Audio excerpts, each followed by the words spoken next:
મારે અહીંથી નથી જવું તો કામ મરી જાય છે એટલે વિયો જા તો મારી મારી નાખ તો તારી પાસે બાકી અહીંથી તને મૂકીને નથી જાવી. એક દી બે દી ત્રણ દી સમય મળી ગયો જવા સાહેબ.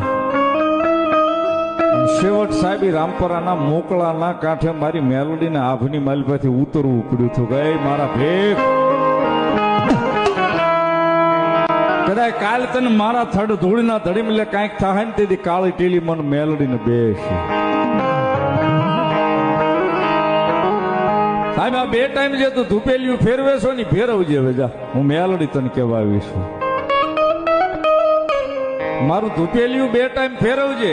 હું મેલડી કહેવા આવી છું. હવે તારી આવનારી પેઢીને કહી દેજે કે બે ટાઈમ મારું ધૂપેલિયું અહીં ફેરવવાનું ન ભૂલે. તારી પેઢીઓની પેઢીઓ નો તારી લઉં તું રામપરાના ભૂરિયા બધું. અને હા બોલ કાલ દી ઉગે ને એટલે લાપસી નો કોળિયો હું મેલડી તને જમાડવા આવું. ખીસડાનો કોળિયો તને મેલડી જમાડવા આવું. અને હા ભલે મારા ભેગ કાલ હવારમાં ધૂળના ધડીમલે આમ હાથ ફેરવજે.